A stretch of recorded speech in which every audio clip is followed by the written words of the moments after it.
আমার দয়ার নবী মায়ার নবী মুস্তাফা সাল্লাল্লাহু তাআলা আলাইহি ওয়াসাল্লাম ওই জায়গার মধ্যে রয়েছেন। আপনার আবু বকর ভিতরে গেল, যাওয়ার পর কি হলো বেরাদার, আবু বকর ভিতরে যাওয়ার পরে বেরাদার আপনার সাফ করতে লাগলো, পরিষ্কার করতে লাগলো। সাফ সুতরা করার পরে দেখতেছেন ওই জায়গার মধ্যে ছোট ছোট ছিদ্র। মনে ভয় এখানে সাপ থাকতে পারে, বিষাক্ত থাকতে পারে। যার কারণে আবু বকর সিদ্দিক কি করতেছেন, নিজের পাগড়িখানা খুলে ছিঁড়ে সেই ছিদ্রগুলোকে বন্ধ করতে লাগলো। ছিদ্র বন্ধ করতেছেন, কিন্তু আপনার একটা ছিদ্র বেঁচে গেল। বেরাদার বন্ধুগণ ভাই, কোন কিতাবের মধ্যে এসেছে ওই জায়গার মধ্যে একটা না দুটা নয়, 360 খানা ছিদ্র ছিল। কতটা? 360টা ছিদ্র। কতটা কাপড় লাগতে পারে ভেবে দেখেন। এ মুসলমান, একটা ছিদ্র বেঁচে গেল আর আপনার কাপড় নাই, চিন্তা করে কি করা যায়? তাই আবু বকর সিদ্দিক কি করলেন, নিজের পাটা যেন ওই জায়গাতে আপনার পা দিয়ে ঢেকে রাখলেন। আমি পা দিয়ে চেপে রাখবো, আমার নবীকে আপনার কষ্ট দেব না। নবীকে ডাকলেন, ইয়া রাসূলুল্লাহ, ইয়া হাবিবাল্লাহ, হুজুর আপনি এবার আসিন, আর কোন চিন্তা নাই হুজুর, আর কোনো ভয় নাই। এ বাবাজি বন্ধুগণ ভাই, আমার নবী এসেছেন। আসার পরে আমার নবীকে বলছেন, নবী গো, আজ থেকে কয়েকদিন ধরে আপনি ঘুমাননি।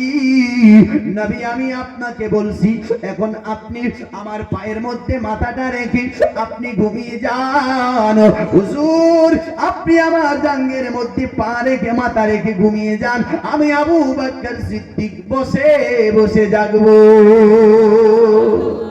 আমি হুজুর বসে বসে জাগবো।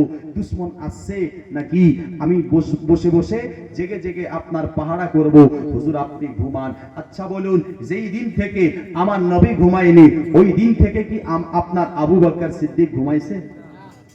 আবু বকর সিদ্দিকও ঘুমায়নি, কিন্তু ও নিজের ফিকির করলো না, নিজের চিন্তা করে না, আমার নবীর চিন্তা করে। জোরে বলো, নবীর চিন্তা করে।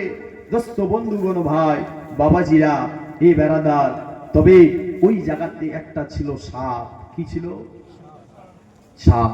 যেই সাপটা কেউ লিখেছেন আপনার বেরাদার বন্ধুগণ, সাপটা ছিলেন আপনার 400 বছর ধরে। কয়শো বছর? 400 বছর।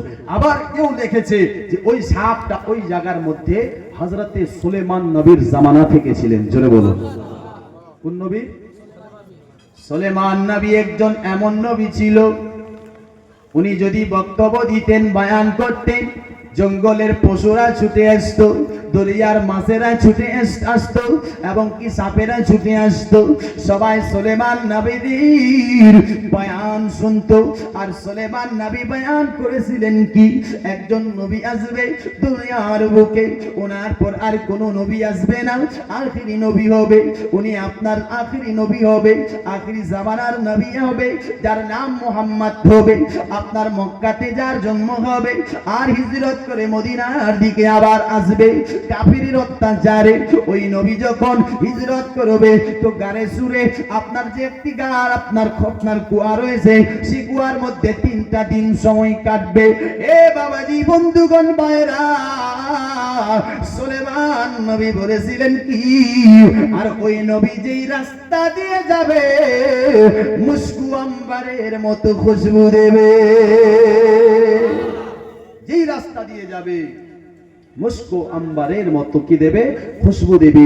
কবিতায় বলছে, কেমন করে যাব মদিনা নবীজি, কেমন করে যাব মদিনা, বলি গো নবীজি মাঝ দরিয়ায় আছে আমার সাফিনা, কেমন করে যাব মদিনা নবীজি, কেমন করে যাব মদিনা, আতর গোলাপ মুস্কু আমায় ভালো লাগে না, আতর গোলাপ মুস্কু আমায় ভালো লাগে না, জি চামেলি বেলি আমায় ভালো লাগে না, হুজুর ভালো লাগে শুধু আমায়, ভালো লাগে শুধু আমায় তোমার গায়ের পাসিনা, কেমন করে যাব মদিনা নবীজি, কেমন করে যাব